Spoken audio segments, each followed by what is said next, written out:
सत सत नमन। मैं 388 आत्म परिचय लेकर आपके सम्मुख उपस्थित हुआ हूं। देवी भागवत महापुराण चतुर्थ अध्याय में श्लोक संख्या 11 से श्लोक संख्या 21 तक आप सुनेंगे। सर्वप्रथम माता भगवती को शंख ध्वनि द्वारा नमन करते हैं।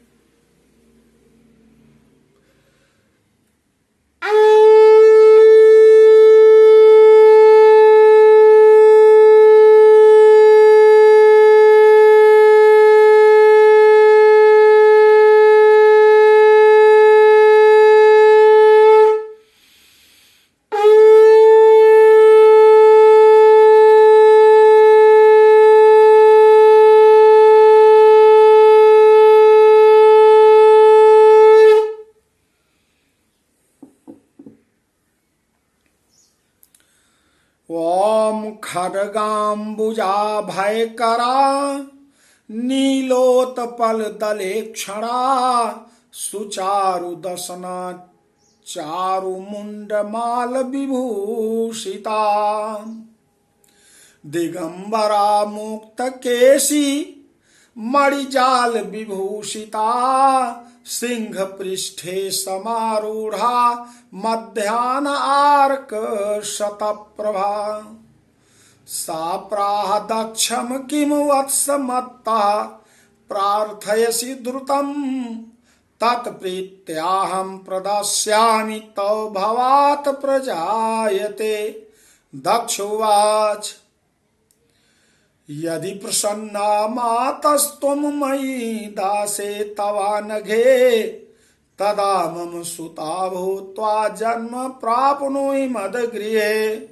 श्रीदेव्युवाच शम्भुना प्रार्थिता पत्नी कामेनाहं स्वयं पुरा सामन्ये कुत्रचित् जन्मेदानीमङ्गीकृतं पुरा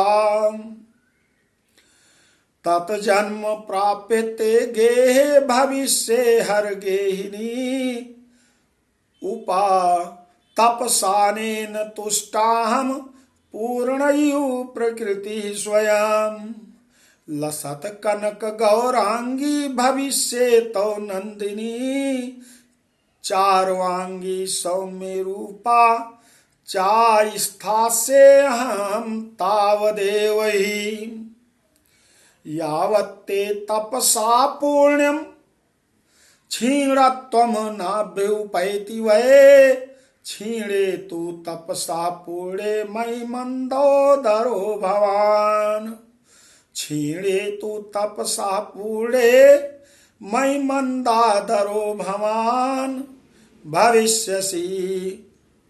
भविष्यति तदैवाहं पुनरेतादृशीं तनुं धृत्वा तौ पुरो गत्वा गमिष्ये स्वयमालयम् विमोहे मायया सर्वं जगत् स्थावर जंगमम्।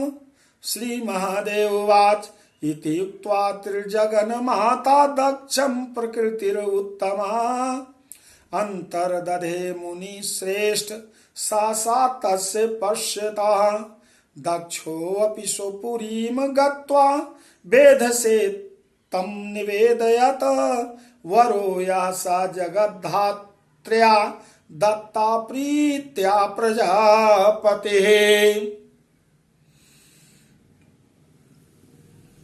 तो यह श्लोक संख्या 11 से 21 तक आपने पाठ सुना है। आइए इसका भाव सुनते हैं। माता भगवती दक्ष प्रजापति की तपस्या से प्रसन्न हुई और उनके सम्मुख प्रकट होती हैं। कैसा उनका आकार प्रकार स्वरूप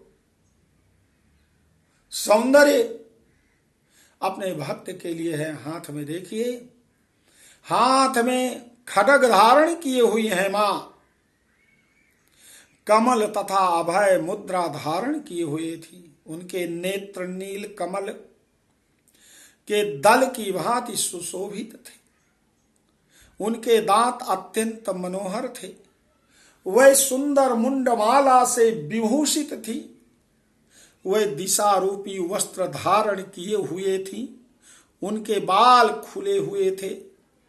वह अनेक विध मणियों से शोभा पा रही थी। सिंह की पीठ पर सवार थी और मध्याह्न कालीन सैकड़ों सूर्य की प्रभा के समान प्रकाशमान थी। उन्होंने दक्ष से कहा, वत्स, तुम मुझसे क्या याचना कर रहे हो? प्रजापति, तुम्हारे भाव से प्रसन्न होकर मैं उसे तुम्हें शीघ्र प्रदान करूंगी। दक्ष कहते हैं, माता, यदि आप मुझ पर निष्पाप दास पर प्रसन्न हैं तो आप मेरी पुत्री के रूप में मेरे घर में जन्म लीजिए। माँ, श्री आदिशक्ति भगवती माता कहती हैं कि मुझे पत्नी के रूप में प्राप्त करने की कामना से शंभु ने पूर्व काल में मुझसे प्रार्थना की थी। वह प्रार्थना मैंने पूर्व में स्वीकार कर ली थी। अब मुझे कहीं ना कहीं तो जन्म लेना ही है। अब मैं आपके घर में जन्म लेकर शंभु की भार्या बनूंगी। मैं साक्षात प्रकृति स्वरूपिणी भगवती पूर्णा आपकी इस तपस्या से प्रसन्न हूं।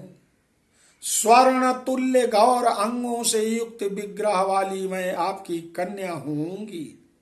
सुंदर शरीर वाली तथा सौम्य रूप वाली मैं तभी तक आपके यहाँ रहूंगी जब तक आपकी तपस्या का पुण्य क्षीण नहीं हो जाता।